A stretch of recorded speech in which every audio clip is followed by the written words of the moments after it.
sans ignorer, t'expliquer ma situation avec Linda là. Ce que Linda m'a mis à terre, tu n'ignores rien. Moi, je voulais même pas lui dire ça. Mais j'avais même honte de lui dire ça en fait. Mais je lui ai dit ce matin, il m'a même pas répondu. A aidé, il m'a tant aidé, il a tant fait pour moi, tu vois un peu. Mais toi-même, tu sens ignorer, t'expliquer ma situation avec Linda là. Ce que Linda m'a mis à terre, tu n'ignores rien. Moi, je voulais même pas lui dire ça. Mais j'avais même honte de lui dire ça en fait. Mais je lui ai dit ce matin, il m'a même pas répondu. D'accord. Là, c'est Linda qui a dépouillé M. Uben Jonah. M. Uben Jonah est foiré. Il n'a pas d'argent. Il essaie de revenir vers moi pour que j'aille voir M. Steven pour qu'on lui donne un peu d'argent. Je lui ai dit non. Ça ne me ressemble pas. Je n'entre pas dans ce genre de magouille parce que toi déjà, tu es suspect. Toi déjà, tu es suspect. Au jour d'aujourd'hui, je vais te dire une autre exclusivité, M. Bruno Bijan. La femme qui est montée dans le live de Destiny le Baron, montée dans ce live pour venir tirer sur M. Uben Jonah. Mais quand elle a exposé le problème à Destiny le Baron, alias Chucky, Chucky lui a plutôt dit non, c'est plutôt le contraire. Le peuple c'est avec toi, le public c'est avec toi. On a transformé la femme de Jonah. Jonah, où il est, ne s'occupe pas de ses enfants depuis des années. Il n'a plus d'argent. Il a abandonné. Tu dis? Jonah est où? Personne, mais il est en cavale depuis, personne ne connaît où il est. Personne ne connaît où il est. C'est-à-dire que la femme, si la femme là ouvre son ventre, si elle veut dire ce que ce monsieur lui a fait, il a abandonné avec 4 enfants. Et qui prend soin de la femme là depuis, qui envoie l'argent à la femme là depuis, c'est monsieur Steven Bienou. Jonah en fait utilise l'enfant pour se faire de l'argent depuis des mois. Jonah m'a écrit, Raoul, ça ne fait pas 3 semaines, ça ne fait pas 2 mois. Pour me dire qu'il faut l'enfant. Qui ça? On les mains, sinon le sort de TikTok avec les pifs, avec les binos de Jamama, ça qui là-bas? Attends, on a fait jouer mes voices, non? Je lui ai répondu, va voir ton enfant. Ça a pris là-bas, maman. Les journalistes, les grands journalistes sont là-bas, maman. Ce n'est pas moi de le faire. Les reportages offshore. Je voudrais aujourd'hui qu'on comprenne que tu Aïssa Kawa libéré, Aïssa Kawa est fatiguée, maman. Trafiquante de gros gants suisse a décidé de prendre des criminels, de s'entourer des criminels avec qui elle va organiser une bande de bandits qui vont certainement faire du chantage aux riches. Sinon, comment expliquer que quelqu'un qui a travaillé pour un monsieur comme celui-là, aujourd'hui, tu n'es plus aux affaires, supporte. Je vais vous montrer une photo de Jonah, comment Jonah avait la...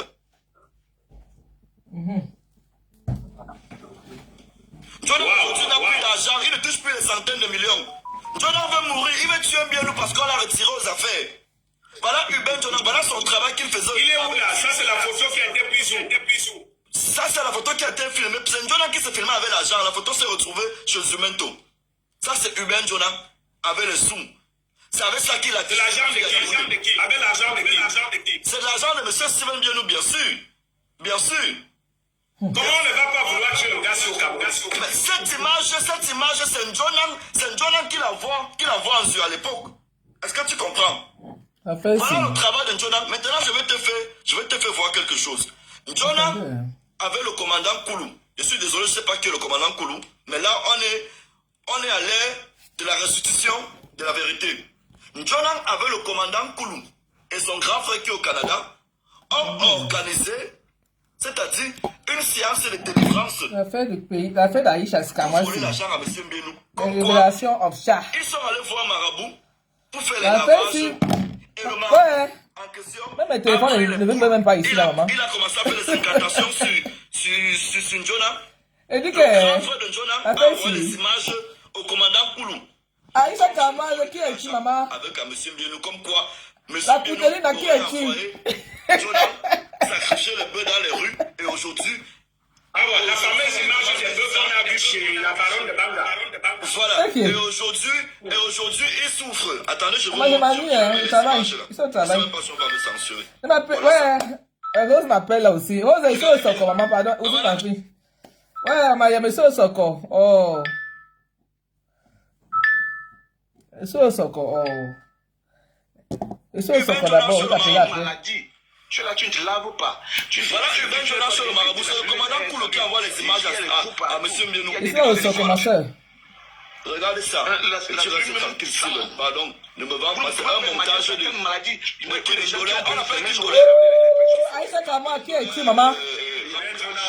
C'est comme ça qu'il s'écrit ses affaires. C'est un montage de Dollar et son frère qui est au Canada pour venir t'escroquer de l'argent. Ok. Maintenant, pour ceux qui pensent que c'est un mensonge, je mets la vidéo, je sais pas. Je vais mettre la vidéo. Quand vous pensez qu'il y a des choses à dire, vous n'avez rien à dire sur personne. Vous n'avez rien à dire sur personne. Destiny, la bandite là, la voleuse là, la groupie qui allait se cacher en Suisse là, tu n'as rien à dire sur personne. Ah voilà, Jonah. Laissez-nous la France. Pourquoi il y a une deuxième voix? Attendez, il y a une deuxième voix là.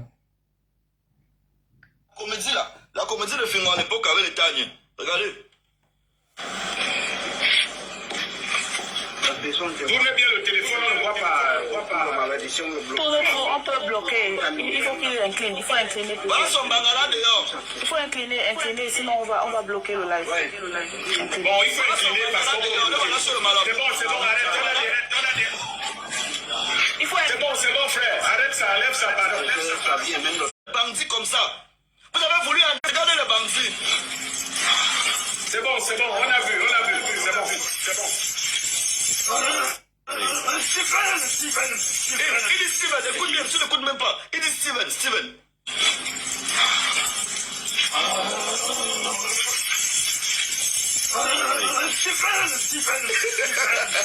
qui? J'ai une fois de Steven, c'est lui. C'est lui qui m'a donné le avec son grand frère. Allez m'appeler la baronne. Et tu avec son grand frère. Appelez-moi. La baronne est ici en mode. Elle est ici en mode de fille. Quelle monte, quelle vienne. Appelez-moi la baronne. Vous pensez que vous pouvez faire quoi? Vous ne pouvez rien créer. Vous n'effrayez personne.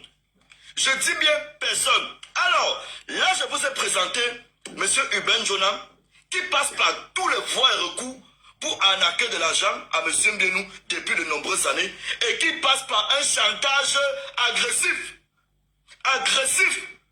Là, voilà, avec son frère, ils sont allés sur le marabout, organiser, faire des images, envoyer au commandant Koulou, pour qu'on vienne arnaquer de l'argent à M. Mbienou. Que non, si Mbienou n'envoie pas l'argent, on va mettre les images dehors, comme quoi M. Mbienou aurait envoûté le bandit de Jonah.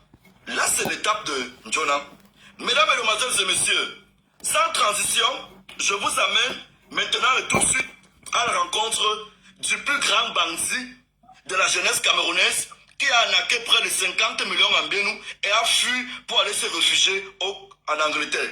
Okay. Il s'appelle comment? Il monte là-bas dans le live de Destiny la Baronne. Il ne montre pas son profil. Je vais vous mettre son profil parce qu'il s'agit de ça. Vous allez me sentir. Vous voulez vous attaquer à qui? Okay. Sors. Oh. Pardon. Ouais, le téléphone aussi, hein. Comment non? Le voici. Oh. Le voilà. Regarde, là il était 17h quand il fait la capture ici, Raoul. J'ai fait la capture de son compte à 17h. Son compte était public. Car il a su, quand on lui a dit que Pifo va monter sur toi. Voilà ce qu'il a fait. Il a rendu son compte privé. Là. Pifo toujours en pause. Monsieur, pourquoi tu rends ton compte privé? Pourquoi tu rends ton compte privé? Je vous explique comment ça se passe. Alors, ce monsieur à l'époque, il est bien sûr sollicité par les partenaires, les collaborateurs de M. Mbienou, parce qu'il organise un événement. Comment monter là-bas, hein? On l'invite donc pour voir comment est-ce qu'on peut sponsoriser son événement.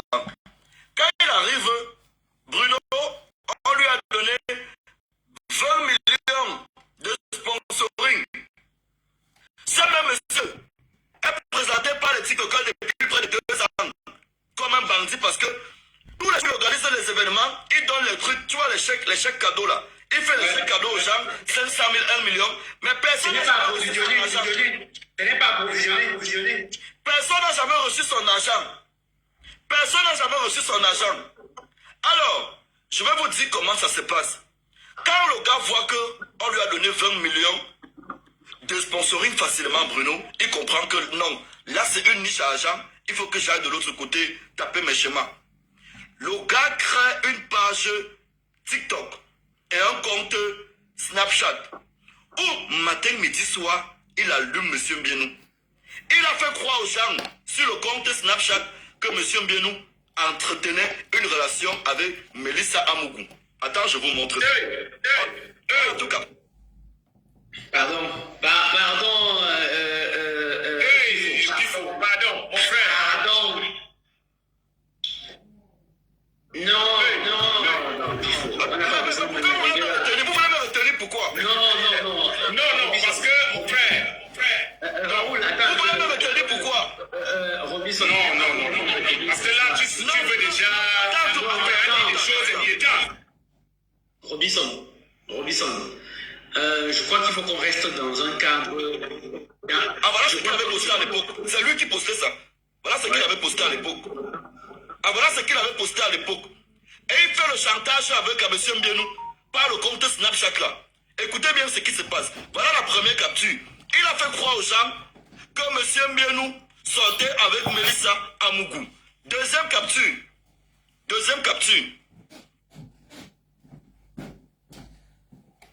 Sur son compte, que M. Mbienou aurait acheté une voiture à Coco Emilia et à Nathalie Koa. Ça, c'était la capture de son compte. C'était la capture du compte du petit là. Et je vais vous montrer le compte sur lequel il travaille sur Snap. Voici le compte sur lequel il travaillait.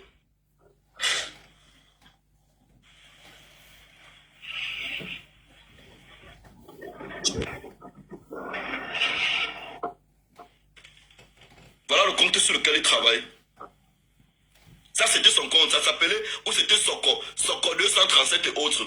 Maintenant, puisqu'il s'agit d'un live où on va exposer les bandits qui se font passer pour les anges. Quand ce gars a créé un compte pour afficher M. Mbienou, Raoul Christophe, mon très cher frère, M. Bruno Bidjara, avec tout le respect que je vous dois, il est la même personne. Il est celui-là qui est parti voir M. Mbienou. Dit à M. Mbienou que moi, je peux faire disparaître le compte Snap là. Est-ce que vous comprenez un peu? Incroyable. Il est la même personne qui a dit qu'il peut faire disparaître le compte Snap là. Et tu sais comment il a procédé? Il a utilisé une petite influenceuse que je connais. Je suis désolé, ma chérie. Je t'ai appelé. Non, ne donne pas son nom. Non. Écoute. Non, puisque si je joue la voix, si je joue le voice, les gens qui la connaissent vont savoir que c'est sa voix. Attention, Raoul, attention. Vous m'avez pas, je ne suis pas monté là pour faire dans les détails. Quand ils vont là-bas, ils ne vont pas dans les détails. Quand il s'agit de moi, ils ne vont pas dans les détails.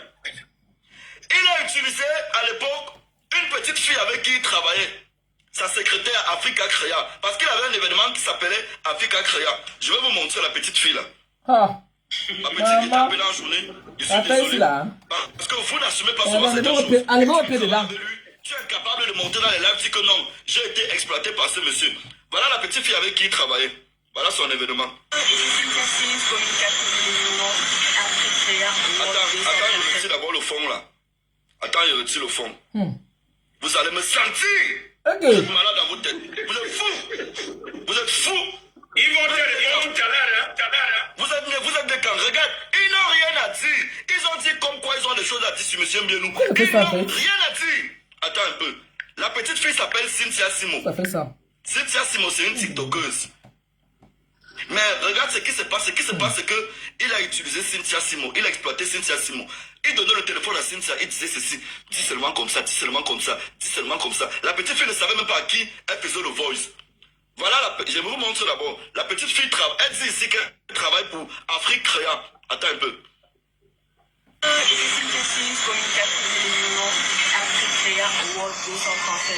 Alors, les billets sont aussi disponibles chez African Food by Eric Daniel Basson. C'est son design là. On va pas son design. Hello, ici Synthesis, communication Afrique Créa World 237. Alors, les billets sont aussi disponibles chez African Food Ça vient son design. On a suivi la version là. On avance. Il y a des gens qui vont prendre la parole. Ok. Là, c'est Cynthia Sim qui essayait de s'est présenté. Maintenant, je vous fais écouter les voices de Cynthia Sim. Alors, ce monsieur aujourd'hui qui monte dans le live de Destiny la Baronne, je vous fais d'abord écouter le discours qu'il a tenu le jour de son événement, de son grand événement Afrique Réa. C'est lui, hein, ce n'est pas lui. Hein. À la Baronne, à Muriel, c'est eux qui sont battus pour que je sois ici. Je veux aussi dire merci au DG de mon bon sponsor, Wanistel, qui ne me connaît mieux pas, mais qui s'est battu. C'est bon. À la Baronne, à Muriel, c'est eux qui sont battus pour que je sois ici. Je veux aussi dire merci au DG de mon bon sponsor, Wanistel, qui ne me connaît mieux pas, mais qui s'est battu. Ok. Mon PDG, le PDG de monsieur de Wallisbet qui s'est battu pour qu'on soit ici. Ça, c'est quand il avait porté les 20 millions de sponsoring, Bruno. Après avoir porté les 20 millions de sponsoring, il a compris que non, là-bas c'était une niche à argent, il pouvait se faire beaucoup d'argent. Il pouvait organiser des schémas comme il veut. Directement, il a commencé à créer une page, il a créé un compte Snapchat, un compte TikTok, où il affichait monsieur Mbienou tout le temps, et il s'est présenté, il était le premier également à se présenter, pour dire à monsieur Mbienou que non, je connais les gens qui sont derrière la page là, je peux négocier avec eux pour qu'on supprime tout ce qui se dit là-bas. Voici les négociations qu'il faisait. Il dit non, le compte appartient à une fille, je connais la fille qui est derrière ce compte, je peux négocier avec la fille pour que la fille supprime tout. Voici les paroles de la fille. Vraiment, c'est pas croyable. Hein. Vous, même 400 000, vous me proposez 400 000. Si vous proposez que vous croyez que la personne qui me fournit les informations me donne combien pour que je fasse tout ça. Arrêtez un peu à un moment. Si c'était vraiment votre boss, déjà que je ne crois même pas que ce soit votre boss. Et si c'était votre boss, je ne pense pas. C'est le monsieur infini que moi je connais. Je ne pense pas qu'il vous aurait proposé cette somme minable pour me donner. Donc arrêtez un peu avec les... Si vous n'avez rien d'autre à faire, excusez-moi s'il vous plaît.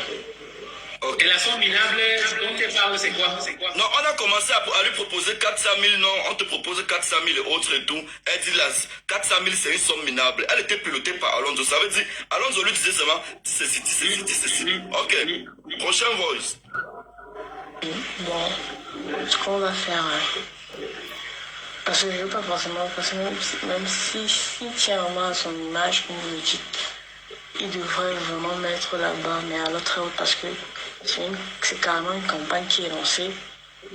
Quand je dis lancée, c'est genre, il y a plusieurs personnes qu'on a contactées par rapport et qui vont le faire. Moi, je suis en train de commencer, il y aura forcément une suite. Et du coup, pour que ça se calme, il faudra vraiment mettre là-bas, mais alors vraiment très haut. Donc quand vous allez commencer avec 400 000 €, ça me fait drôlement rire. Surtout que vraiment c'est... voilà. Donc, essayez de proposer un truc vraiment raisonnable, c'est tout ce que je vous dis. Quand ce sera un truc raisonnable pour moi, je vous dirai, mais 400 vraiment, c'est... Je vous dis, c'est vraiment bien. Alors, je vois des gens qui disent que ce qu'on fait là, c'est ce que tu es en train de faire est hors sujet par rapport au sujet d'aujourd'hui. Je voulais juste leur dire qu'on est exactement dans le sujet. C'est-à-dire, tu es en train de dire aux gens comment on monte une campagne de désinformation, de sabotage, de diffamation contre des personnes juste pour leur exporter de l'argent. Et toute la bande qui soutient Aïcha Kabouab aujourd'hui, c'est-à-dire les manqueurs d'alerte, y compris votre machin de Suisse là, c'est exactement le même procédé. Vas-y. Alors, je vais terminer par... Non, avant de terminer, je vous fais écouter la somme qu'elle a demandé pour supprimer toutes les vidéos et tout le harcèlement qu'il faisait à M. Mbienou. Voilà la somme. Pour que la fête se calme, il faudra prévoir. Ça, ce sont les estimations, sans être sûr, parce que ça peut mettre plus. Au moins 10 millions.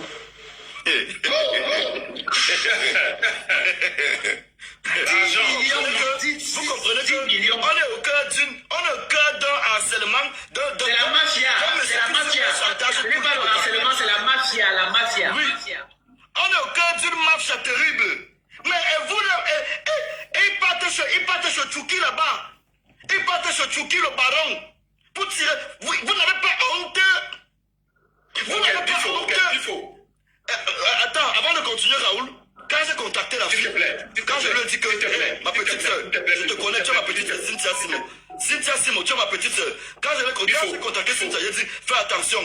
La fille risque de t'amener très loin. Voilà ce qu'elle dit. Voilà sa réponse. Il m'a dit, il m'avait dit ceci, je connais la go. Il m'a dit que je connais la go, je vais la voir après. Fais d'abord comme ça, le temps que. Il nous croyait que. Il peut savoir que ça va tourner. En plus, si elle savait même que c'était tu sais que je n'allais même pas mettre ma bouche dedans. Il m'a fait comprendre qu'il connaît la go et qu'il allait gérer, que je fasse juste ça en attendant, un truc comme ça. Je me suis dit, c'était un truc comme ça. On travaillait. Il peut mettre mes dans mon truc dans les forêts. Mais pour en acquérir combien, jusqu'à combien d'argent, mon frère, et faire quoi avec nous, quand même. Il est important de dire que la fille a été exploitée. La fille a été utilisée. Ok, il faut qui travaillait avec ce monsieur à l'époque. Tu comprends un peu? Oui. Cynthia Simo a été utilisée pour uniquement faire des voice, Raoul. Je t'écoute. Il faut d'accord, merci. Je veux qu'on avance. Et il y a pour moi une question centrale qui est revenue sur Facebook, celle du kidnapping. Parce que c'est à cela, j'ai vu tes amis, certains de tes amis blogueurs, qui ont dit qu'il faut que tu sois aux arrêts parce que tu aurais participé à kidnapper l'enfant de Zona. En ce niveau-là, je pense que c'est très sérieux et je voudrais que nous sortions par là parce que quand on parle déjà de kidnapping, on parle de meurtre, c'est très dangereux. Ce que tu dis là, c'est très grave également, mais je voulais qu'on sorte par ça parce que pour moi, quand on entend meurtre, on entend kidnapping, c'est très grave. Et puis il faut. Donc, j'ai accepté, si tu permets, j'ai accepté que tu montes parce que on t'accuse d'avoir kidnappé un enfant en complicité avec M. Dieu. On vous accuse de l'avoir tué et c'est pour moi le point pour lequel j'ai accepté que tu viennes parce qu'il est important que tu nous dises est-ce que tu as participé à aider M. Mienou à kidnapper son enfant. Bruno Bidjaba aussi. On a coupé le courant et je suis encore au bureau à Digital Dia qui me pose la question si je n'ai pas le générateur. J'ai le générateur actuellement là, je suis sur le générateur. Super. Alors pour élément de réponse, puisque j'ai vu quelques petits illettrés s'hasarder à vouloir parler de Pifo avec des termes qui ne connaissent même pas véritablement la définition, français belliqueux, personnage bizarre, sale, sans expérience. Il faut pas essayer de parler de Pifo. Alors, quand je viens aux affaires, nous sommes en 2000, je crois que c'était 3 mois après le décès de Cabrel. 2 ou 3 mois après le décès de Cabrel. Quand je suis interpellé par les collaborateurs de M. Mbienou, je ne connais même pas qui est un directeur de Wallisbeth au Cameroun. Je ne connais pas qui est un certain Mbienou au Cameroun. Quand on m'appelle pour le travail, parce que je suis un communicant, alors, je me rends compte au début de mon travail qu'il y a un élément gênant. L'élément gênant, c'est qui? C'est M. Njonan Hubert. Njonan Hubert, il y a de cela quelques mois, avait déjà commencé à faire des lives chez Zumento. Chez Zumento, comme quoi, comme quoi on a rip son enfant chez lui. On est d'accord qu'en ce moment, je ne travaille pas encore pour M. Mbienou. Faudrait qu'on soit d'accord. Quand on a rip ton enfant chez toi, je ne connaissais ni Hubert Njonan, ni M. Mbienou, ni qui avait une direction de Wallisbeth à Yaoundé. Faudrait qu'on soit d'accord. Alors, par la suite, quand je commence sur le travail, je vois comment il ne fait que pondre des vidéos sur Internet. Moi également, dans l'une de mes missions, Bruno, j'ai vu que tu l'as fait pour ton patron à l'époque. Quand tu travailles pour quelqu'un et que tu es vraiment soucieux de son image, tu as le droit et même l'obligation de le défendre parce que s'il est touché, les intérêts de l'entreprise sont touchés par ricochet, ton salaire est touché. On est d'accord sur ce point. Alors, j'ai donc commencé à défendre M. Mbienou. Et c'est dans la défense que j'avais pris pour ce monsieur, qu'il y a quelqu'un qui est venu, m'a interpellé, il m'a dit, puis faut-tu en train de parler d'un monsieur là-bas comme ça et autres, c'est un grand frère du quartier. c'est un grand frère du quartier, il s'appelle Uben Jonan, je connais où il vit. Et quand je savais que M. Uben Jonan était recherché, on m'avait déjà raconté toutes ses casseroles.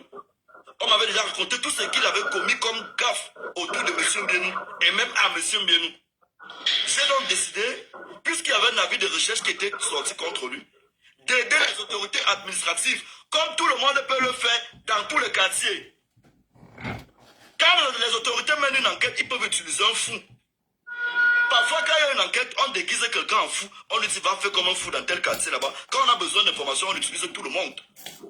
Alors, si on a utilisé Pifo pour avoir les informations sur M. Uben Jonan, je m'en fous de ce que vous pouvez penser. Si j'ai participé à l'arrestation... Donc tu as été un indique. Si j'accepte. Ah. Je dis oui. Ah ouais? Et que celui qui va riposter vienne m'arrêter. C'est ça même. Parce que j'ai été arrêté un bandit. Ah ouais? Parce que j'ai été arrêté un bandit. J'ai donné les informations pour qu'on interpelle quelqu'un qui était recherché par les autorités. J'ai été complice de son arrestation. Malheureusement, on ne l'a même pas arrêté. Si on l'avait arrêté, j'allais encore dire bravo. Et pour les arts, à tous ceux qui disent que Pifo, tu es criminel. Alors, à vous tous, tu as été, parce que moi maintenant, je te pose des questions comme journaliste sans état d'âme. Tu as été complice de son arrestation. Qu'en est-il du kidnapping de son enfant? Parce que cette affaire est revenue chez la baronne de Banda. Je ne savais même pas qu'il avait une femme. Je n'étais même pas au courant de sa femme. Mais je vais te dire un truc. Monsieur Raoul, de moi. Avant tout ce que nous faisons, nos grosses gueules qu'on fait sur les réseaux et dans notre métier nous oblige pas à avoir une certaine posture. On a un cœur, nous sommes des humains. Et je sais que la plupart d'entre nous, vous sommes des personnes très sensibles. Voilà l'une des raisons. Voilà pourquoi souvent quand il y a des sujets sur Internet, on vaut le secours des plus faibles. Contrairement à beaucoup qui sont dans les quartiers là, qui ont des cœurs, qui sont des criminels terribles. Pifo, est-ce que tu as participé à kidnapper l'enfant de Jonan? Qu'est-ce qui est arrivé à l'enfant de Jonan? Voilà la question qui était posée. Je ne connaissais même pas qu'un Jonan avait un enfant, qu'il avait une femme et autres. Moi, Jonan était massive. Jonan était massive. Et maintenant, pour un de sabbat, puisqu'il s'agit de... Qu'est-ce qui est arrivé? Non, avant, non, Pifo, s'il te plaît, Pifo, ne traverse pas comme ça. Qu'est-ce qui est arrivé à l'enfant de Jonan? Donc, tu me demandes un enfant que je ne connais pas comment? Je ne suis pas au courant. Je ne suis pas au courant. Je ne le connais pas, je ne connais pas sa femme, je ne connais pas son enfant, frère. Je suis au courant. Ça veut dire que la thèse selon laquelle tu aurais participé à son kidnapping est fausse puisque tu ne le connaissais pas. Non. Je te dis bien, j'ai participé à l'arrestation, à l'interpellation de Jonan. Sa femme, non, je ne suis pas au courant. Robinson, ton micro est bas. Ton micro est bas. Ah, ok. Ce qui s'est passé avec sa femme, je ne suis pas au courant. Je ne connais pas sa femme. Je ne connais même pas qu'il avait un enfant à l'époque. C'est bien après, quand on l'interpelle, quand il voit que ça commence chaud, ça commence à être chaud sur lui, qu'il me dit, non, Pifo, on a même arrêté mon frère, on a arrêté ma femme. Hubert, je ne connaissais pas en fait. Je n'avais aucune information sur lui, à part le nom Uben Jonan que je voulais arrêter. Mais il faut savoir que Raoul, ne sois pas surpris que sorti de ce live. Hein? Oh, c'est bon, je vais pas rester. Oh là là. C'est bon, ça, de Cameroun, hein. Oh. Donc, ne sois pas surpris qu'au sorti de ce live, Quel 200 millions quand tu as Biennou et moi on ne travaille pas. kidnappé l'enfant de... Non, c'est comme ça. Chaque fois qu'on essaye de voir qu'il y a un ton discordant, chaque fois qu'on se rend compte qu'il y a quelqu'un qui ne porte pas la même version des faits, que ces gens-là, ils créent des choses sur vous. Et tu es mieux placé pour le comprendre. Donc, moi, je crois en la version de Robinson Pifo, parce que le même Junan, rappelle-toi Raoul, le même Junan avait accusé Steven d'avoir tué son enfant. J'espère que tu te rappelles de cette affaire. Et on réveille cette affaire à tout moment parce qu'il s'est passé quoi? La photo que Robinson a postée tout à l'heure, la photo de Robin Junam avec l'argent, le cash devant lui où il s'est filmé, il faut bien restituer le contexte de cette photo. Vous savez que OneXBet manipule beaucoup de cash, c'est-à-dire toutes les sociétés de paris sportifs manipulent le cash parce que les gens, avant que Orange Money, les paris en ligne, le NES, même jusqu'aujourd'hui, même s'il y a cette digitalisation, les gens parient aujourd'hui en cash dans les kiosques, dans les salles de jeu et autres. Donc, en fin de soirée, il y a que l'entreprise envoie des gens pour faire le ramassage. Donc, on collecte le recouvrement qu'on a fait de la journée et puis on va mettre ça à la banque ou à un lieu sûr. Et descendre. C'est dans ce cadre-là que Hubert Jonan, qui à l'époque, Robinson a parlé d'un nom tout à l'heure, le commandant Koulou. C'est le commandant Koulou qui présente Jonan à Steven pour dire comment un homme en tenue, pour dire que c'est un gendarme et qui va assurer la sécurité de Steven. Alors qu'au fond, Jonan n'est pas gendarme. Et il ne l'a jamais été. Donc, c'est comme ça aussi que Steven décide de le prendre. Moi, je pas un gendarme. Dis quand Jonas, c'est un bandit. C'est un bandit à l'époque. C'est un bandit. Non, je t'en prie, Pifo. Laisse Bruno finir. Donc, et Jonan, qui se fait donc présenter comme un homme en tenue, un gendarme, doit assurer la sécurité de Steven. C'est comme ça qu'au fil du temps, et Steven, naturellement, lorsque vous avez un homme en tenue à côté de vous, vous allez toujours lui faire confiance. Donc, Steven étant au Cameroun, demandait souvent à Jonan d'aller faire la collecte en fin de journée dans tous les centres Walexbet pour ramasser l'argent et aller, pour collecter l'argent autant pour moi et aller le mettre à la banque. C'est dans ce cadre-là que Jonan se fait filmer avec l'argent que la photo que Robinson a montrée tout à l'heure. Il met ça en statut WhatsApp. Et ses amis voient, et ses amis croyaient que c'était justement chez lui. Il prend l'argent, il va mettre à la banque, et à l'époque, Steven était encore avec la Russe. La Russe lui demande de l'accompagner, je crois, au restaurant, et Jonan l'accompagne au restaurant. Lorsqu'il rentre déposer la femme de Steven, il rentre chez lui, il trouve justement que les bandits ont fait éruption dans sa maison. Et parmi les bandits qui ont fait éruption dans sa maison, il y a que sa fille de 12 ans à l'époque, paix à son âme, avait reconnu un des leurs comme étant un des compagnons de Jonan. Et c'est comme ça qu'on tue la fille en question. C'est comme ça que la fille perd la vie. Tout le monde peut aller à la première région de gendarmerie, à la légion de gendarmerie du centre. L'affaire est là-bas, vous pouvez mener vos enquêtes et vous allez exactement comprendre ce qui se passe. Et Jonan, dans la recherche du sensationnalisme et pour stocker de l'argent à Steven, dit à Steven avant d'y arriver, envoie immédiatement le message à Steven en lui disant que, patron, le message que j'ai publié, avec le statut que j'ai publié, Le statut WhatsApp avait beaucoup d'argent. Le statut WhatsApp que j'ai publié, voilà, les gens sont venus chez moi.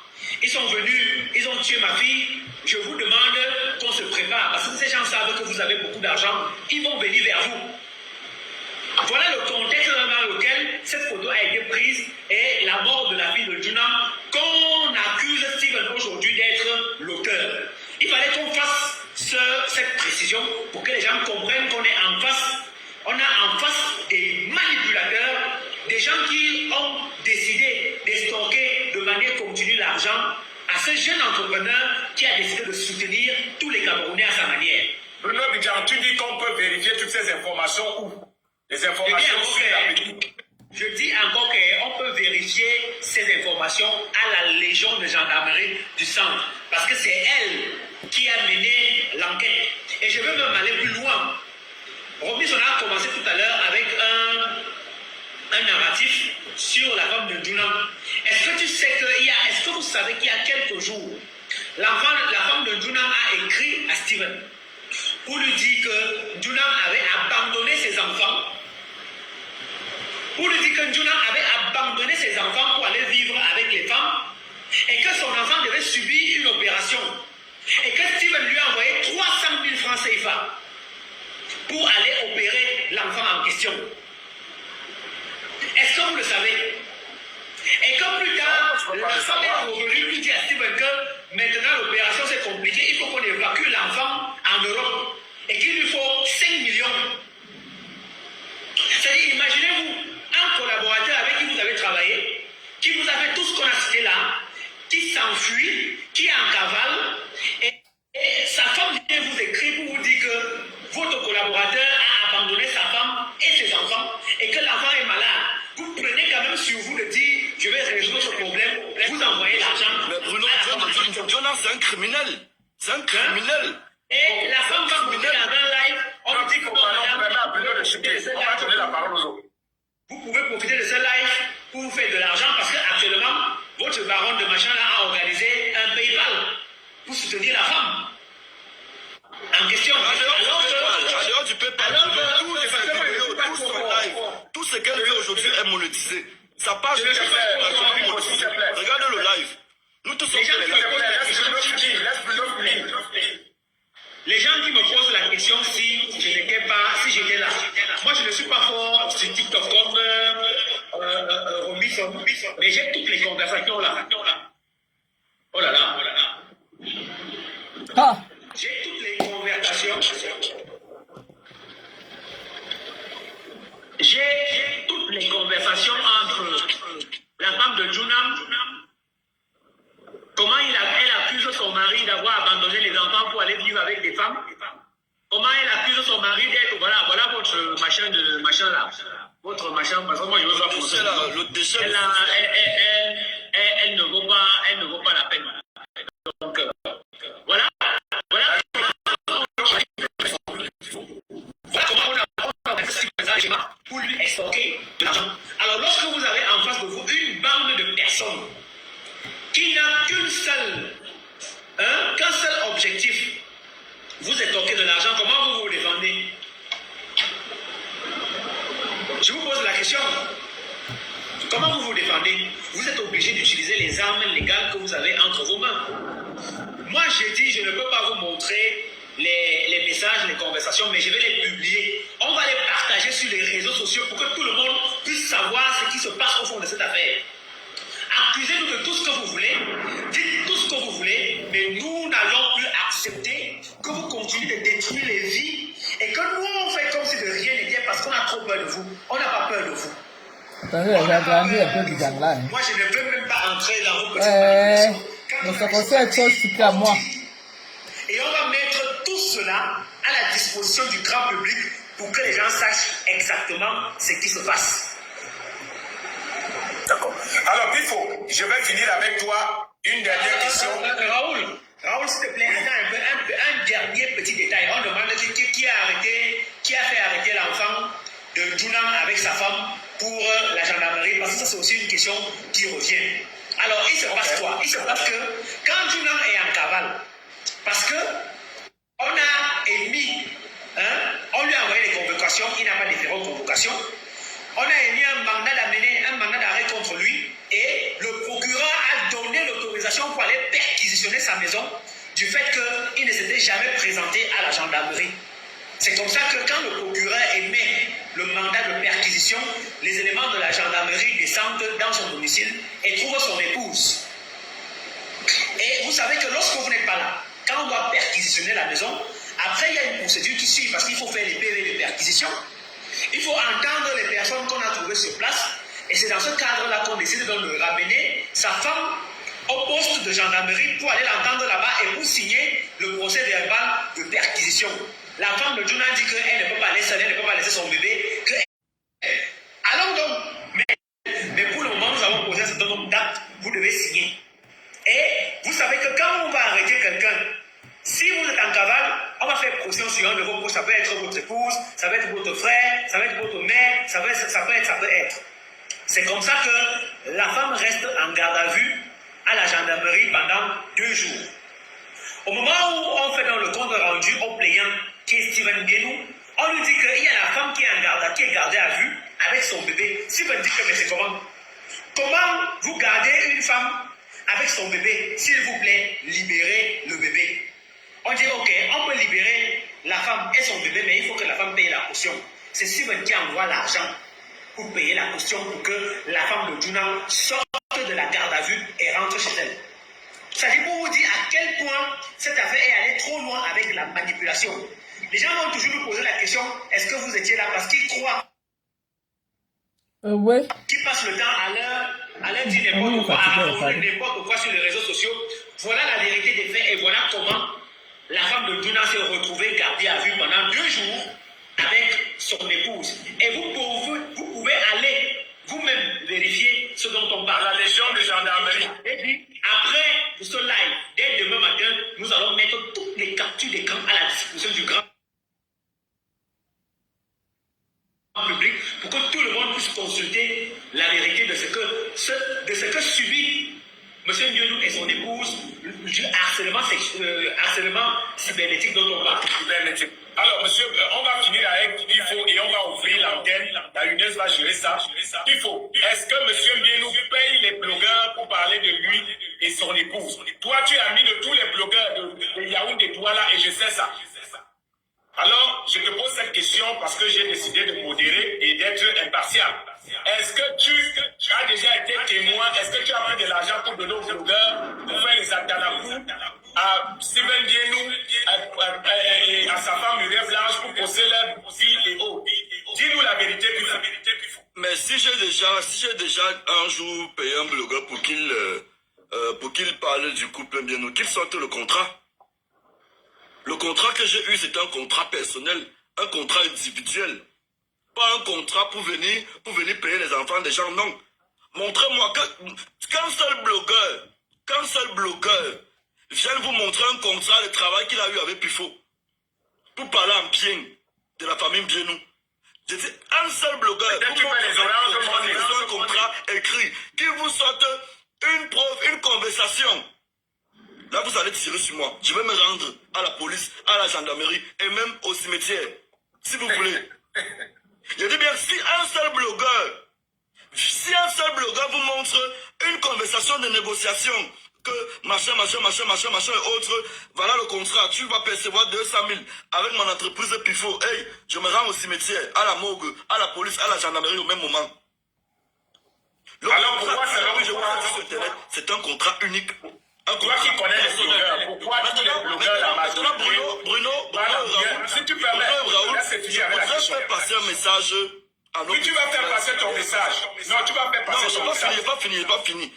Oui, vas-y. Je voudrais qu'on comprenne que normaliser le fait qu'un contrat peut finir. Un contrat peut s'arrêter et on ne le renouvelle pas. Et il n'y a pas chauffage. Ça a été le cas chez moi. Mon contrat est fini, on n'a pas renouvelé. Est-ce que vous m'avez vu dans un panel pour venir réclamer quoi que ce soit? Jusqu'ici, Bruno, Raoul. J'en ai jamais parlé. Mais c'est des gens comme Chouki qui ont dit non. Puis faut-il pas aller à la cave? On t'a chassé, on t'a mis à côté. Je suis resté tranquille. Parce que quand un contrat finit, il y a ce qu'on appelle les clauses de confidentialité du contrat où tu n'as pas le droit d'en parler. Respectez vos employeurs. Malheureusement, voilà un feignant comme le monsieur Alonso qui est manipulé par l'illettré-ci. Regardez d'abord le visage de quelqu'un qui vous soutient. Non, on ne va pas insulter les gens, s'il te plaît. On ne va pas insulter. Regardez ceux qui vous soutiennent. Le gens qui sont très gentils comment. Elle ne peut voir que le malheur. Non, Pifo, elle ne peut voir que le mal dans sa vie. Pifo, je vais bloquer ton micro. Non. Tu ne vas pas insulter. Non, je ne veux pas les insulter. Non, mais là-bas tous les jours, tu ne dis rien, Raoul. Ah, mais là-bas tous les jours, vous ne dites rien. Non, Pifo. Regardez comment il est raide. Regardez comment il est moche. Moi, je suis pas là. Pifo, non, je ne veux pas qu'on insulte les gens ici. Nous sommes des gens responsables. Quoi que les gens disent de nous sommes des hommes responsables. Nous côtoyons des personnes responsables au quotidien, des gens qui ont vécu, des personnalités. Donc, je ne voudrais pas, parce que cela avait enregistré, il y a des gens qui vont enregistrer. Moi, je ne suis pas content, Raoul. Je ne souhaite pas que nous soyons, on nous montre quelque chose. Raoul, mon nom est gâté d'ailleurs, mon nom est gâté les gens. Raoul, tu n'es pas là. Laisse-moi les déchirer, Raoul. Laisse-moi les déchirer. Je ne souhaite pas. Je ne souhaite pas qu'on nous montre quelque part en train d'insulter les gens. Tu as dit des choses. Je te pose une dernière question. Pourquoi tous les blogueurs, selon certaines personnes, parlent donc en bien du couple Ndionou? Pourquoi ils les aiment trop? Pourquoi tous les blogueurs parlent en bien du couple Ndionou? Je veux savoir. Je demande à tous les Camerounais qui sont ici. Dites-moi un seul mauvais truc que Muriel Blanche ou son mari aurait déjà fait sur Internet, devant Dieu les hommes. Écrivez en commentaire. Mais ils montrent leur vie. Pourquoi parler en bien des gens? Ils montrent leur vie. Ils montrent leur bling bling. Ça nous énerve, nous les jaloux, nous les énerve. Raoul, c'est où je vais donc tirer sur Muriel Blanche et son mari? Oui, je me permets quand même de le faire, il peut le faire. À l'époque où Pifo était là, Muriel Blanche, on ne saturait pas ton nom comme ça sur Internet, ni pour ton mari. l'image d'un personnage public se gère avec tact. Tous les blogueurs qui sont là, qui parlent de Muriel et autres matin, midi, soir, Muriel doit demander à ces gens d'arrêter un tout petit peu. Parce que nous sommes dans une société où il y a plus de pauvres que de riches. Ils ne sont pas contents, Muriel, de voir comment tu manges le caviar le matin, tu manges ceci le soir. Non. C'est la jalousie. C'est la jalousie et l'aigreur. Au Cameroun, la jalousie et l'aigreur sont naturelles et héréditaires. Et héréditaires, en fait. La jalousie et l'aigreur au Cameroun sont légalisées. Mais moi, je vais te dire un truc. Raoul, aujourd'hui, je ne suis plus, comme vous avez dit, ou alors comme les gens ont dit sur Internet. Tu as été chassé comme une femme criminelle. Nous ne sommes plus en contrat. J'ai toutes les raisons. J'ai eu toutes les raisons, toutes les occasions de venir tirer sur eux ou me mettre en guerre avec eux.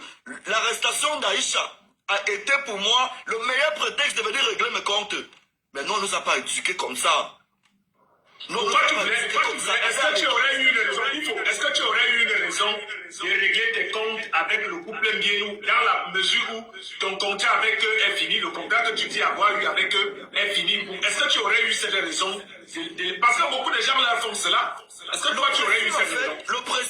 Le pressing que je subis aujourd'hui, en fait, me pousse à venir régler les comptes. Est-ce que tu comprends un peu? Ça veut dire le pressing qu'on me fait aujourd'hui? Oui, puis on me fait un pressing de venir dire oui, monsieur Mbienou me donnait souvent l'argent de faire ceci, monsieur Mbienou me donnait souvent l'argent. Là, il n'est pas question. Il n'est pas question. Apprenez la loyauté, c'est ce que je dis tous les jours chez vous. Dans mes panels, dans mes directs, dans mes vidéos. Apprenez la loyauté. La loyauté, c'est une qualité, c'est une valeur. Et c'est ce qui tue aujourd'hui la jeunesse camerounaise. La majorité, tous sont des ingrats.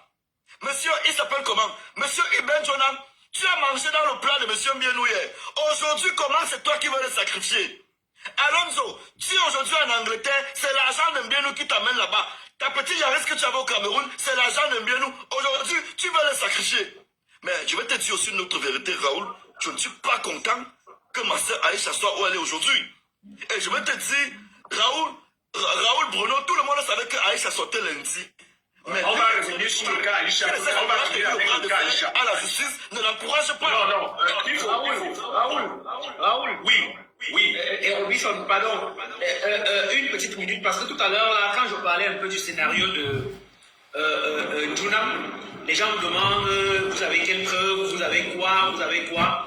Alors, je vous ai dit tout à l'heure que nous tous, nous avons des preuves, nous avons des photos, nous avons des vidéos, nous avons des captures d'écran de tout ce qui se passe depuis le début de la cabale contre Steven. Et ceux qui se plaignent, ce sont ceux qui ont fait du tort, qui ont causé du tort, qui ont fait du mal à M. Mbienou.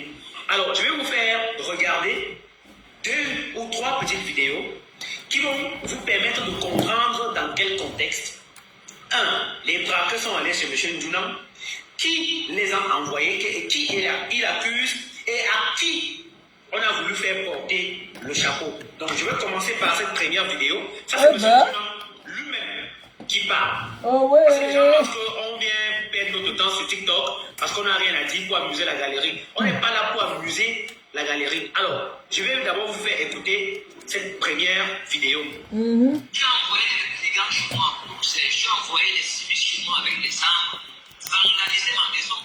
Ok, il va te voir dans le live. C'est ça qui là-bas à TikTok avec les révélations des chats. Le pays, c'est pas le pays qu'on pense, hein, man. Mon beau-frère, tu as vandalisé ma maison, tu as débranché tous mes caméras. C'est pas ça. Vous avez pris mon passeport, mon permis international, mon acte de naissance. Je t'appelle le grand frère qui a demandé chez moi. Comment Je vais faire un Congo à côté. on charge le téléphone, on fait ça comment? C'est méchant, c'est méchant de ta part, mais quand on veut faire la brassière, il faut éviter les familles des gens. Il faut éviter les familles des gens. Alors, ça c'est la première vidéo. Et dans cette vidéo, Ndjounam s'adresse à Nkoulou, qui l'accuse ouvertement d'avoir... Le commandant de brigade de Nkokmondo. J'arrive, il faut la rendre d'abord. Les enfants que les enfants dorment déjà. Et entre temps, j'ai là le soccer. Entre temps, il pointe mon argent, maman. Assassiné ça. la fille dont on parlait, qui est en réalité la fille de sa sœur. Vous avez bien entendu. Il enregistre cette vidéo pour l'envoyer à qui de droit, c'est-à-dire à son complice Nkoulou. il lui dit, tu as envoyé les gens chez moi, même quand on veut faire la mafia, il faut éviter la famille. On est là en pleine mafia sicilienne. On est là, on a des gens, c'est-à-dire qui ne reculent devant rien, qui n'ont pas de scrupules et qui sont prêts à tout pour estorquer de l'argent à Steven. Je vais même vous faire écouter une vidéo. Attendez, tu n'as pas la parole. Je vais vous faire écouter une deuxième vidéo. Voilà la fille de Madame qu'on a tué chez moi. Voilà la fille de Madame qu'on a tué chez moi. Ça fait à peine un an. Ça fait à peine un an qu'on a tué la fille de Madame chez moi pour porter l'argent. Voilà la fille de Madame qu'on a tué chez moi. Ça fait à peine un an. Ça fait à peine un an qu'on a tué la fille de Madame chez moi. Jusqu'au jour là. Voilà. Et donc, vous voyez, et la troisième vidéo. Et puis je vais mettre tout sur ma vie. J'ai fait passer le but de 2 ans commandant des brigades. Aïcha Kamoise, qui es-tu, maman? Tu es un bandit, c'est Aïcha, la couterie de la tête puissante, maman. avec 4 détentions, 4 civils, vous m'avez braqué avec une Aïcha Kamoise, la puissance. vous m'avez braqué à 15, plus toi vous étiez 7, vous avez pris mon âme, vous avez fait 4 jours avec mon âme. Vous m'avez dit, vous m'avez donné 2 jours. Si je ne m'aligne pas avec vous, c'est avec moi et ma famille. Bon, du coup, je suis obligé de m'aligner avec vous, puisqu'il y a déjà une mort d'homme dans ma famille. Il y a une mort d'homme là-bas en famille. Voilà la fille de ma grande sœur qu'on a tuée chez moi. Voilà la fille de ma grande sœur qu'on a tuée chez moi. Ça fait à peine un an. Ça fait à peine un an qu'on a tué la fille de ma grande sœur chez moi. D'accord. Alors ça, le courant est revenu. Alors, je crois que quand on regarde ces 3 vidéos, on peut bien comprendre là qu'on est en pleine mafia. La mafia, c'est Julien, s'il te plaît, c'est le direct de qui? C'est le direct de... On a une Il faut pardon, enlève la photo De de la Raoul. baronne sur ton profil. Pardon. Le grand journaliste du pays, les grands reporters du pays, maman. qui s'appelle On dit que les réseaux sociaux, il y a tout le monde, il y a des dames. Ouais, donc on ça a laisse suivi personne, la maman. sécurité et on s'est rendu compte au fil du temps que c'est un garçon qui est simple, qui est ouvert, qui fait rapidement confiance et qui est large. C'est les grosses têtes du pays, hein. C'est les grosses têtes là-bas. Le bilan du c'est pas n'importe qui, hein. Pour lui extorquer de l'argent. Et les gens s'organisent entre eux, Ouais, mais oui, certains ça- dans un premier c'est temps comme ne ça, là. marchent pas. 0 Et semaine quand ici il ne aujourd'hui. marche pas, on utilise les méthodes fortes. C'est-à-dire, on fait irruption dans la maison de quelqu'un parce qu'il s'est filmé avec l'argent dans la maison de Juna pour aller prendre cet argent croyant que l'argent était là-bas. Parce que comme je vous ai dit, l'argent est issu de la collecte des points de OneXBet dans tout le Cameroun ou C'est ça bien qui est ça. dans une ville donnée, si on est à Yaoundé ou on est à Douala. Et un gars se fait filmer, il poste ça sur les réseaux sociaux. Nous tous là, on a fait cette erreur-là à un moment donné. On a un peu d'argent, on veut montrer, on veut filmer, on se filme, on met un statut pour faire croire qu'on a de l'argent, mais ça fait partie de la jeunesse. On peut comprendre. Mais ses complices, voyant que le gars est allé collecter le pactole et qu'il doit certainement être chez lui, s'organisent donc pour aller le braquer, espérant qu'ils vont trouver tout cet argent dans son domicile. Et quand ils arrivent, ils se rendent compte qu'il n'y a pas de Juna, pas d'argent, mais pendant qu'ils sont dans leur braquage, ils sont reconnus par une fillette qui a l'habitude de les voir aller chez son oncle ou son père.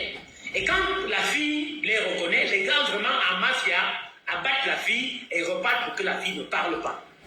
Et ils utilisent donc ça pour continuer à faire peur en nous disant, si tu ne nous rejoins pas, si tu n'organises pas le type avec qui tu es tous les jours là pour qu'on puisse lui estorquer de l'argent, tu sais le sort qui t'est réservé. Et Juna fait donc une vidéo pour passer aux aveux, pour dire que vraiment, à la vue où vont les choses, je suis obligé de marcher avec vous, mais je mets les preuves à ma disposition, je mets ces preuves dans ma machine pour que si ça gagne, demain ou après-demain, voilà ce que je fais. Mais en réalité, tout le monde est parti.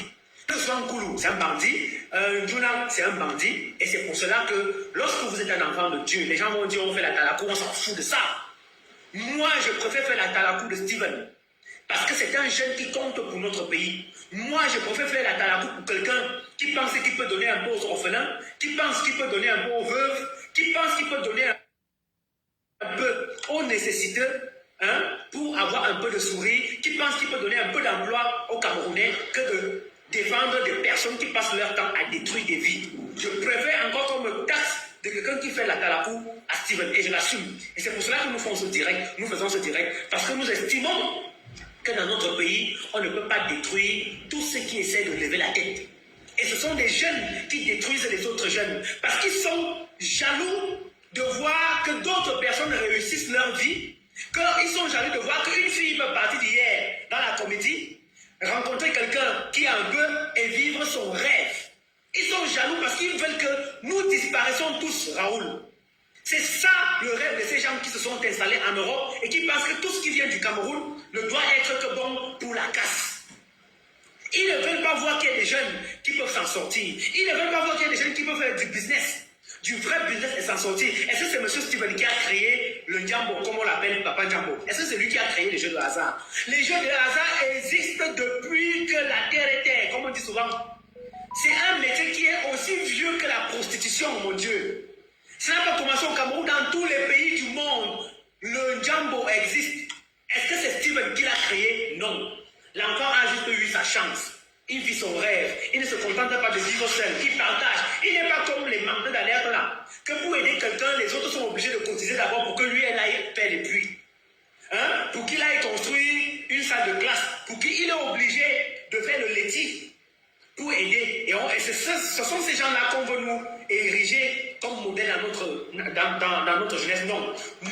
Nous avons l'obligation de défendre ce qui représente valablement les couleurs du pays. Parce que quand M. Steven est en Russie, à Dubaï, en France, quand il va négocier les contrats, on dit c'est un Camerounais qui est venu négocier le contrat avec le Real de Madrid, avec le FC Barcelone. Et ça fait mal.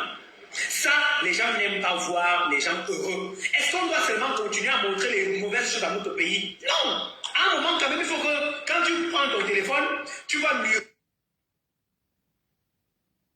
Les enfants, et tu es content, tu partages le bonheur. Avec tu dis, oh, ma soeur, Tu travailles pour arriver à ce niveau. Ma soeur, Dieu t'a béni. Elle n'a même pas besoin de travailler sur une belle femme. Est-ce que les belles femmes parle de ceux qui sont là, de ceux qui veulent arriver au même niveau. Hein? Chacun a son étoile. Pourquoi vous refusez que les étoiles des autres brillent? Pourquoi il n'y a que vous qui devez décider que, ok, aujourd'hui l'étoile de Raoul va briller. Non, demain on va éteindre l'étoile de Raoul. Et vous êtes mécontent, vous êtes fâché parce que vous voyez qu'en face de vous, nous on essaie de faire l'équilibre de la terreur. Raoul, dis-moi un seul homme qui n'a pas une cellule de crise, une cellule de communication de crise, un seul homme d'affaires ou un homme politique qui se veut sérieux, qui n'a pas une cellule de communication de crise, pour que lorsqu'il y a une crise, ce sont ces personnes-là qui pensent à la stratégie de riposte. Ce sont ces personnes-là qui cherchent comment faire l'équilibre de la terreur. Parce que les hommes d'affaires dans le monde entier, qui parcourent le monde entier, ne badinent pas avec leur réputation. Et les gars ont compris ça, c'est pour cela que tous les jours, s'ils ne parlent pas en mal de Samuel Eto'o, s'ils ne parlent pas en mal de M. Billard, s'ils ne parlent pas en mal de Bruno Bidjan, ils vont parler en mal de Steven, ils vont parler en mal de Muriel Guérange. Tous les jeunes qui essaient de s'en sortir, qui essaient de faire différemment, on nous taxe d'assassins, on nous taxe de pédés, d'homosexuels, de ceci. Mais vous n'êtes pas fatigués. Vous n'êtes pas fatigués.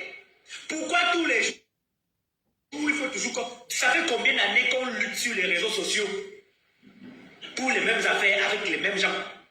Alors que ces personnes par derrière passent pour demander de l'argent. Mais comme ils ne reçoivent pas l'argent, et les sommes qui demandent, vous avez suivi la jeune dame tout à l'heure, elle dit, si ce n'est pas 10 millions, je ne fais pas. Parce que quelqu'un l'a envoyé. Parce que quelqu'un a vu qu'il allait déposer une demande de sponsoring à OneXBet, on a validé pour soutenir son événement, pour soutenir la culture camerounaise, pour donner de la valeur à la culture camerounaise. On a dit donner lui 10 millions.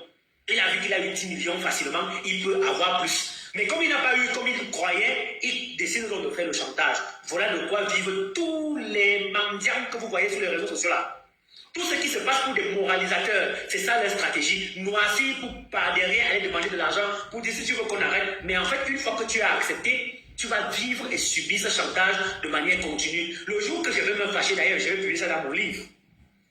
Tous ceux qui me sabotent sur les réseaux sociaux et qui passent par derrière pour me demander de l'argent, j'ai fait des livres. Je ne veux pas mettre la charrue avant les bœufs, parce qu'il y a un certain nombre de choses que moi je suis en train de préparer, parce qu'il y a un certain nombre de choses dont je suis accusé, et le moment venu, je vais mettre la vérité, ma part de vérité, à la disposition de tous les Camerounais, ce sera dans un livre.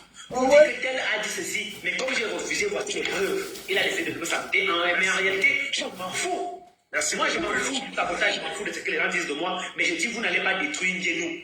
Vous n'allez pas détruire Muriel Blanche. Même si vous dites qu'ils nous ont donné 500 millions, on a pris. Même si vous dites qu'ils nous ont donné 1000 milliards, on a pris. Mais on ne va pas vous laisser détruire des jeunes. Et chaque fois que vous allez essayer de détruire un jeune, et que nous avons mené nos enquêtes pour découvrir que c'est totalement le contraire, vous allez nous trouver sur votre chemin. Alors, merci beaucoup Bruno. La Wineuse, elle a été là depuis. Je voudrais vous passer la parole. Pourquoi? Parce que nous sommes dans une société. Oui, j'ai vu Ahmed Kamel. Bonsoir, grand frère. Ahmed Kamel ne peut pas parler. Il va parler. La Wineuse, elle a été là depuis. Alors, je vais lui donner la parole. Les gens ne la connaissent pas, elle va se présenter. Je ne la connais pas aussi. Elle est venue, je l'ai acceptée par l'Esprit de Dieu. Moi, je suis un pasteur, même si les gens n'y croient pas, comme tu disais tout à l'heure. Alors, je disais que je vais lui passer la parole. Nous sommes dans le thème que nous avons dit. Est-ce que le cyberharcèlement est un mythe ou réalité au Cameroun? Et il fallait justement qu'on parle des choses qu'on dit tous les jours. Et surtout des choses qui évoquent les meurtres, les kidnappings et autres. Et il fallait absolument que nous essayions de déconstruire tout ce qu'on entend depuis le début de l'arrestation d'Aïcha. Alors, la Wineuse, je ne sais pas, merci déjà du travail que vous avez fait. Quel est votre point de vue par rapport à ce qui se passe aujourd'hui? On ne peut plus vivre sans les réseaux sociaux, c'est un fait. Moi, je suis en Guinée-Conakry aujourd'hui grâce aux réseaux sociaux. Quelqu'un m'a vu faire la propagande d'un président et il m'a appelé pour aller faire la propagande d'un autre président en Guinée. C'est pour ça que je suis en Guinée, pour présenter ses réalisations. Alors, c'est pour dire que les réseaux sociaux sont aujourd'hui indispensables. Alors, est-ce que toi, tu penses que le cyberharcèlement existe et qui peut faire craquer les gens et qui peut même pousser les gens à la dépression? Allez, bonsoir monsieur le grand reporter Raoul Kessombia, bonsoir monsieur Bruno Bijan. C'est un honneur d'être ici. Je voudrais m'excuser, je ne mettrai pas ma caméra, je vais vous expliquer pourquoi. Parce que depuis 2023, je fais partie d'un petit groupe qui avons décidé aussi de faire le ménage sur TikTok par rapport aux parasites politiques. Mais ça, c'est pas notre débat. Oui, je pense que la cybercriminalité est effectivement présente au Cameroun et qu'il faut en finir. Et que surtout, elle dégrade l'image de notre pays à l'international. Aujourd'hui, les Camerounais sont plus reconnus pour le Congo-Ça, pour le sabotage, pour des futilités, que pour des choses pour lesquelles nous avons été reconnus avant. Avant, quand on voyait un Camerounais, on nous assimilait à des grands noms, tels que tous les grands sportifs qu'on connaît. Et quand des gens, il faut savoir qu'il n'y a pas que des Africains qui sont sur les réseaux sociaux. Pour certains d'entre nous qui sont à l'étranger, comme moi, nous avons des collègues qui nous suivent, nous avons des amis qui sont d'autres nationalités que de nationalités africaines. Et ils sont curieux, ils viennent sur les réseaux sociaux regarder. Et quand on voit ce que les Camerounais font aujourd'hui, depuis quelques temps, nous sommes malheureusement assimilés à tout ce qui est négatif. Dans notre pays, on insulte tous nos dirigeants. Et surtout, depuis que nous avons notre légende qui est à la tête de l'Africa Foot, vous allez remarquer que peut-être avant, s'il y avait des gens qui ne nous suivaient pas, nous avons acquis plus de visibilité. Avec quelqu'un comme Samuel Eto'o à l'Africa Foot, nous avons le monde qui nous regarde. Et vu comment il est traité, les gens se penchent un peu plus sur ce qui se passe au Cameroun. Et à la suite, on voit tout ça, tout ce que nous avons aujourd'hui avec l'harcèlement de ce couple-là et bien tant d'autres. Il faudrait que ça s'arrête. Moi, pour ma part, je pense qu'il est temps que la justice se penche réellement là et que les gens commencent à porter plainte. Parce qu'il faut aussi savoir qu'il y a des lois, mais s'il n'y a pas plainte, les gens n'iront pas en prison, ils ne paieront pas de leurs actions. Donc, il est temps que les gens commencent à se pencher sur la loi, que si vous êtes blessé, portez plainte. Vous montez Maya en passant. Maya, il est là. Elle est là, Maya. Maya, dis bonsoir. Aujourd'hui au Cameroun, Maya, dis bonsoir ici. Maya. De mal parler des gens d'aller Quand je travaille, Maya est toujours à côté de des gens moi. qui disent que Madame Muriel Blanche et son mari narguent les Camerounais parce que les Camerounais vivent dans la pauvreté, entre guillemets. Mais attendez, il fut une époque où la jeunesse camerounaise ne rêvait plus du tout. Moi, je pense qu'il y a 10 ans, aujourd'hui, les Camerounais ne rêvaient plus, les jeunes Camerounais. Avec le temps, nous avons vu éclore des jeunes talents qui ont commencé à susciter un peu des professions. Et moi, je trouve que c'est plutôt bien que les jeunes Camerounais sachent qu'aujourd'hui, on peut quitter de rien du tout, travailler très dur et s'en sortir et devenir un nom qui compte. Il est important que dans une société, qu'on ait des personnes qui suscitent des vocations. Mais j'ai l'impression que chez nous, la culture que nous avons, elle n'est pas une culture anglo-saxonne. Une culture dans laquelle on a du mal à voir les gens briller. Pour moi, c'est un problème. Moi, quand je vois des jeunes, que ce soit comme vous, que ce soit Muriel, donc je suis contente. Je me dis, attends, moi j'ai ma fille peut-être qui n'est pas née, ou j'ai mon fils qui n'est pas né là-bas, mais demain après-demain, quand je vais lui dire, ok, je viens du Cameroun, il va me demander, moi maman, ok, je suis d'origine camerounaise. Quel est l'exemple que je devrais, quelle est la figure qui pourrait me servir d'exemple au Cameroun, par exemple dans tel domaine? J'aimerais bien avoir des figures à présenter. Mais aujourd'hui, on normalise le fait que nous ayons des blogueurs qui font uniquement dans le Congo ça, qui font dans la diffamation.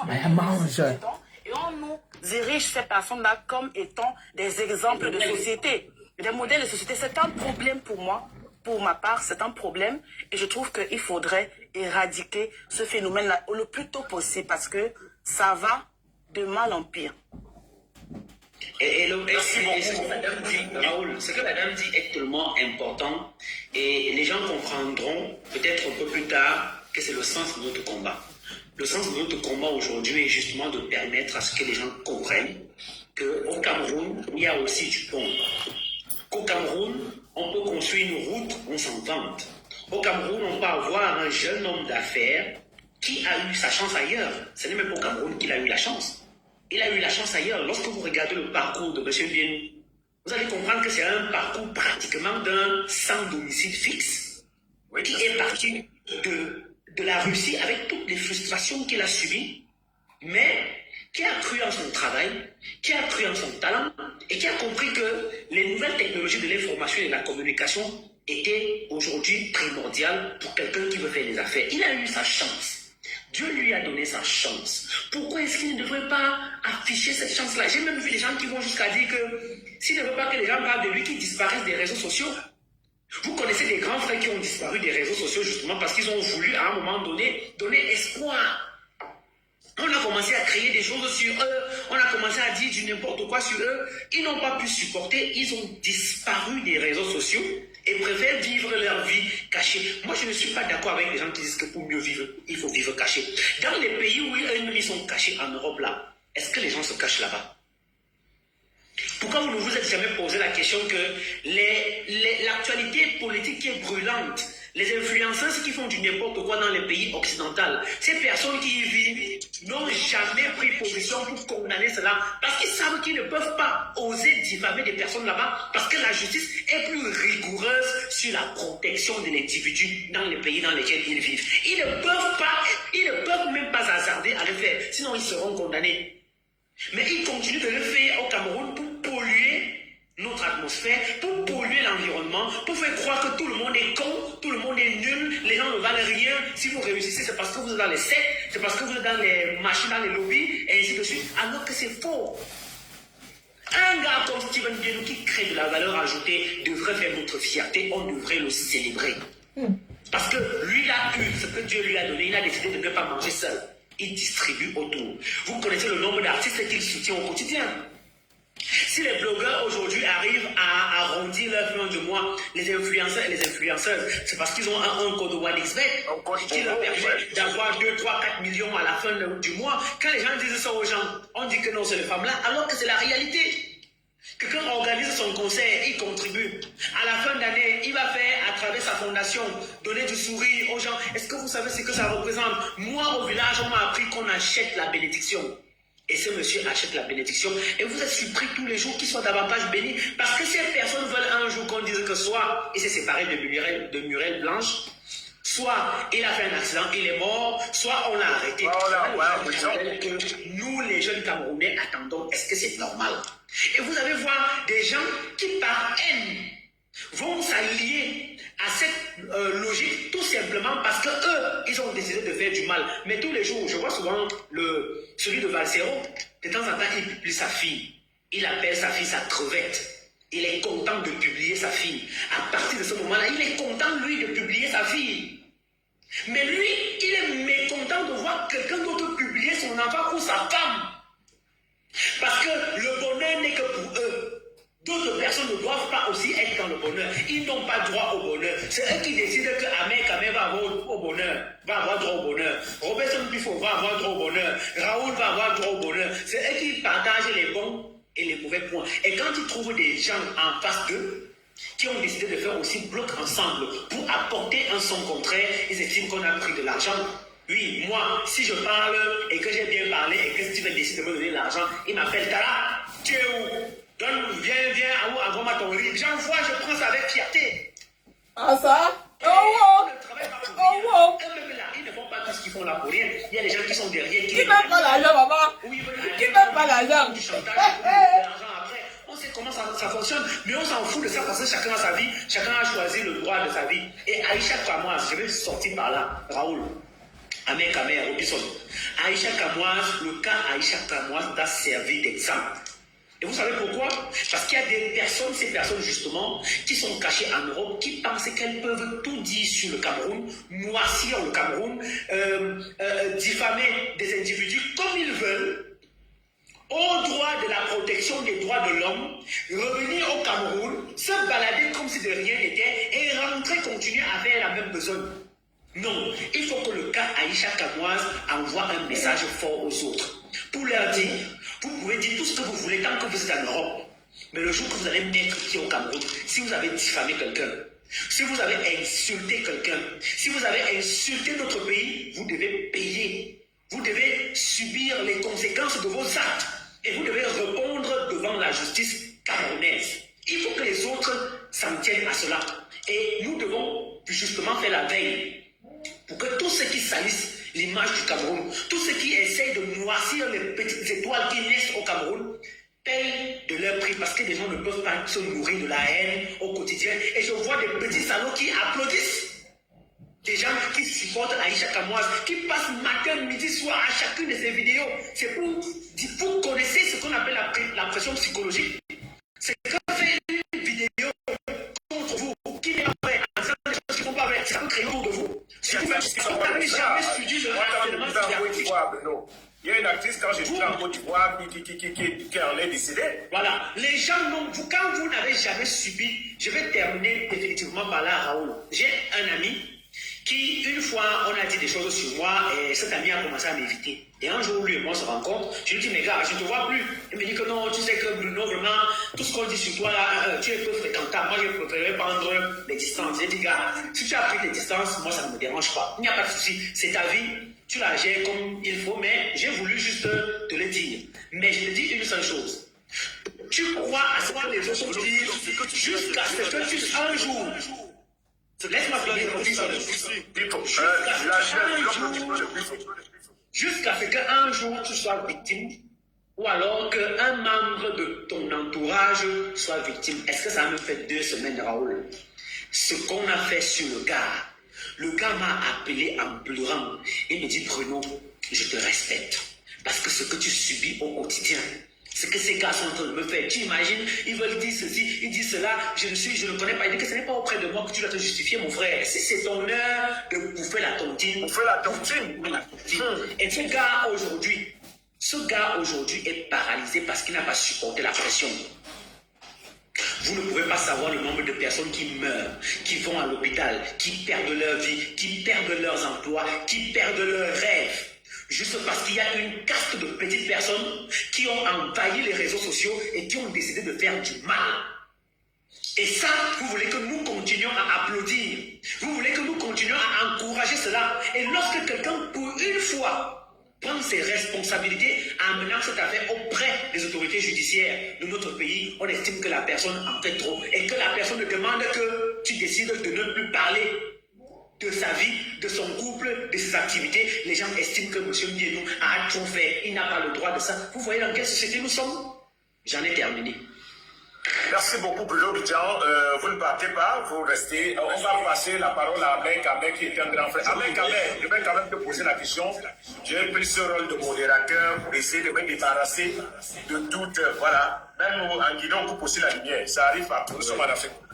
Alors, je disais que toi, par exemple, c'est pour ça que je suis très content que tu sois là. Il t'est arrivé, Ahmed Kamer, de prendre des positions qui peuvent être assimilés à du cyberharcèlement. Tu l'as fait parfois avec le pouvoir. Très souvent, on ne sait pas de quel côté tu te dis, je ne suis pas là pour parler de ça. Je vais te dire un truc. Quand je prends une position, je viens avec un justificatif. Je ne prends pas une position par hasard. Je viens avec un justificatif, avec un propos tel par rapport à une situation bien précise et bien donnée. Voilà pourquoi mon réseau, ce n'est que la politique. Donc quand il dit qu'il y a tac, je viens avec des preuves. Après, je quitte.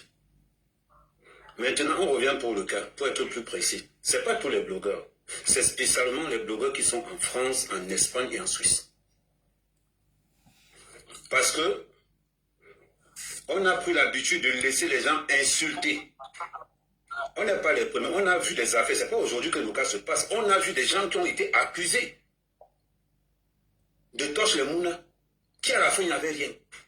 On a vu les gens accusés, mais qui alimentent toujours ça. C'est parce que ici, dans la diaspora, on a choisi un groupe de blogueurs qui ont le droit de salir tout le monde. On va les faire applaudir. Ils ont le droit sur tout. Oh yo, le téléphone a lâché. Hein. La Attendez, version féminine je vais me déplacer un peu. Jumento, c'est Aïcha Kamas. Ce sont les mêmes qui se supportent. Ce sont les mêmes des deux côtés. Aïcha n'a pas insulté qui. On fait la liste. Nous, faisons la rencontre. C'est-à-dire que si on fait la liste, bon, je vais te demander de citer 30 noms. Même Bifo qui parle là aujourd'hui a été victime à un moment donné. Parce qu'on a légiféré que le fait qu'on soit en bain, ça nous donne une occasion. Il n'y a pas plus jaloux. Je vous mets ça bien. Je dis, il n'y a pas plus jaloux. J'ai fait 4 ans au pays, j'ai vu la sorcellerie. J'ai vu la sorcellerie. Vous avez déjà vu un blogueur qui vient en France se montrer chez lui? Parce qu'on est dans des cages à lapin. C'est la magie. Le blogueur qui a la plus grosse maison, ça a trop duré. C'est 30 mètres carrés, c'est l'équivalent des chambres au Cameroun. Aujourd'hui, on voit beaucoup de gens supporter Aïcha. Mais les mêmes gens qui supportent Aïcha, ce n'est pas les mêmes gens qui supportent Jumento. Ce n'est pas les mêmes gens qui supportent la Baronne de Suisse. Les victimes. Quand on a vu l'acharnement que Aïcha a eu sur Muriel Blanche pendant la CAN, mais pourquoi il n'est pas sorti maintenant pour dire à Muriel Blanche par rapport à Vigo TV, par rapport à la House of Challenge que ma marque a réussi? Pourquoi il n'est pas sorti pour féliciter Muriel Blanche sur le même domaine? C'est-à-dire que quand il va falloir insulter Muriel Blanche par rapport à Bigo TV pour la CAN, elle est sortie. Elle n'a jamais considéré que non, c'était sa copine. Elle a sorti dénigrer les blogueurs. Pourquoi lorsque c'était du jamais vu? Je ne sais pas si vous avez vu l'arrivée de Bouvan en Haïti. Allez regarder ça. C'est spectaculaire. Exceptionnel. Exceptionnel. Un Camerounais. Aïcha, après que House of Challenge est fini, pourquoi elle n'a pas pris le même micro qu'elle a insulté à la CAN, venez dire à Mondo Vision que Muriel Blanche a eu raison sur ce petit-là? Tu as parié sur le bon cheval. Donc, à un moment donné, soyons vrais. Et on ne sait pas ça. On ne veut pas seulement remonter. Attendez, je vais charger. Ça va se décharger. De ce harcèlement-là. Nous maîtrise, on sait comment ça se passe. On ne coule seulement. Je vais encore aller plus loin. Remonter encore en arrière. Si vous n'avez pas été là pendant les élections, c'est qu'on est où aujourd'hui? Parce qu'on a pris les enseignements de 2018. Les victimes de Aïcha, maman, je vais vous les citer. Kameni, Nathalie Nkwa, Kokoemi, Fingo, Moussi, Rachelou, Breda, Bia, Chantal, Bia, Pifo, Kilen, Jan, Marlène Boutou, Choko de Diamant, Longuet, DJ, Tokarimo, la femme de Damo Belinga, Bruno, Bidjan, Christian, Bia, Zizou, Ruby, Majaki, Pakepon, Bia, Minton, Baklo, Janiva, Kinchakio. Il dit, bon, c'est tout le monde l'histoire. Il dit, c'est là qu'il t'avoue que les victimes. Bon, attends, tu tournes la caméra, tu vas voir. Peut-être tu penses comme ça pour aller que j'en ai de mentir. Quand il fallait un tableau pour retracer tout ça. Voilà ça. Attends, il va tourner la caméra, tu vas bien voir. Voilà ça. C'est le tableau seulement. Les victimes. Non, disons ensemble, les victimes de Couple Mdienou, Emi Daniel Basson, oui, Malos. Il faut enregistrer la partie. Rosine, Coco Emilia, Poupée du Togo, Tim Dengue, Mwaminga, Samuel Ito, Kemwe, Belle Bijou, Brenda Bia, Kameni, Nathalie Nkwa, Coco Emilia, Fingon, Moussik, Rachelou, Brenda Bia, Popol, bon, tout ça, Guylaine, Pifo, Diana Bouli, Malène Evoutou, Crocose de Diamant, Longa, DJ, To, Karimou, Melissa Mougou, Bruno Bidjan, Christophe Bia, Zizou, Ruby, Majaki, Kepon Bia, Mitumba, Claudio, Nivakin, Shakiro, Porsche, Kayen, tout, je vais citer, je vais commencer pour arriver. Vous parlez de quoi? Bravo. Inspecteur Colombo. Inspecteur Colombo. J'ai tout noté. On a 66 noms. 66 noms. Et on va dire que et les gens vont sortir. Parce que même Vasilo qui a le même job a déposé lui-même. Il a déposé que ici, là, nous ne serons pas fous. Vous pensez que quoi? Non, ça c'est qu'on a l'argent. Donc parce qu'on a l'argent, on n'a pas le droit de se défendre parce qu'on a l'argent. C'est bizarre. Mais par contre, je peux vous garantir que si Mbien nous disait qu'il est Féman, c'est qu'il est ovationné de tout le monde entier. C'est qu'il est ovationné. Non, ou alors parce que il disait qu'il supportait un des opposants notre politiques. diaspora, la diaspora française. Voilà. Notre S'il disait qu'il supporte le professeur Kamto ou Issa Tiroma Bakary, il allait être surlivé. Il suffit que quelqu'un vienne. Dans tous les conflits qu'il y a dans les blogueurs camerounais, tout ce que nous, la diaspora camerounaise, en particulier les blogueurs de Mbeng, notre fonds de commerce, publier les nudes des gars, on est champion du monde là, insulter tout. C'est toujours nous. Hein. Quand on n'est pas en campagne électorale, viens voir les agressions. Et dans tout ce que je suis en train de te dire, Raoul, Bruno, Robinson, 70% de ces blogueuses et blogueurs n'ont pas de papier. N'ont pas de papier. Pour ceux qui font la politique, il faut insulter le Cameroun pour prétendre l'asile politique. Et ceux qui réussissent à avoir l'asile politique ont l'asile politique parce qu'ils ont demandé l'asile politique en tant qu'Okwandengue. Ce sont ces mêmes gens qui sont hostiles à tous les jeunes qui évoluent au Cameroun. À tous les jeunes. C'est-à-dire qu'aujourd'hui, il suffit que Zumento écrive ton nom sur un panel, c'est chasse à l'homme direct. On a vu le cas avec beaucoup de personnes sur la toile. Il suffit que Aïcha Kamas tombe sur toi. Et elle me dit, regardez le cas, je vais prendre par exemple un petit exemple. Dans le panel de Raoul, le clash a eu entre Aïcha et elle s'appelle Mwaminga. Quelqu'un te dit, laisse ma vie. Quelqu'un te dit, quitte sur ma vie. Tu dis que je ne quitte pas. C'est tout simplement parce qu'on n'a pas les gens ici. Et c'est tout simplement parce qu'on n'a plus les gens. Parce qu'à un moment donné, pour notre génération, tu pouvais parler comme ça. Parce que si tu es au coin, par le fou là, tu es fini. Mais les gens vont se servir le fait que, comme on a le droit de tout faire. On a le droit d'insulter tout le monde. On a le droit. Il suffit seulement que quelqu'un porte plainte. Ça veut dire que le bourreau aujourd'hui devient la victime. Dans quel pays? Est-ce que vous avez écouté la haine avec laquelle Aïcha Kamoas a traité les blogueurs de Mumu? Allez un peu écouter. Si au moins, après la réussite de House of Challenge, elle sortait pour dire que non, bravo Mumu, on allait dire que là, on peut pas... Elle a équilibré. Jalousie. On va revenir sur Kemwe. Elle a fait une sortie en disant, c'est à cause de Aïcha Kamoas qu'on a retiré ses mounas. Qu'il a fallu qu'elle aille voler ses mounas. On tombe chez nous, on va prendre qui, on va laisser qui.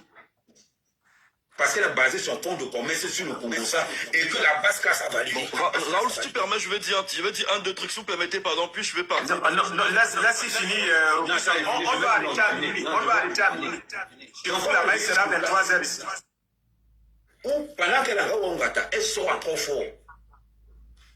On a dit, Facebook n'est pas le tribunal de quelqu'un. TikTok n'est pas le tribunal. Il faut que quelqu'un serve de leçon.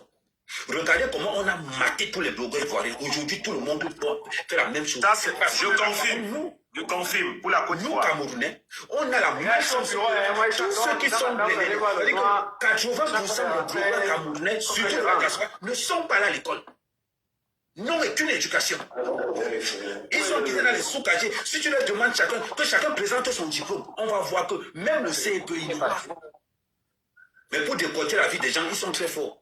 Vous serez, moi je dis toujours, quand on est dans les panneaux, on est 2000, moi au tribunal, tu es seul. Au tribunal, tu es seul. Parce que les gens que vous attaquez, vous gardez rançon jusqu'à. Parce que si tout le monde ne suit pas pour porter plainte, je te rappelle que Aïcha Kama aura 66 plaintes.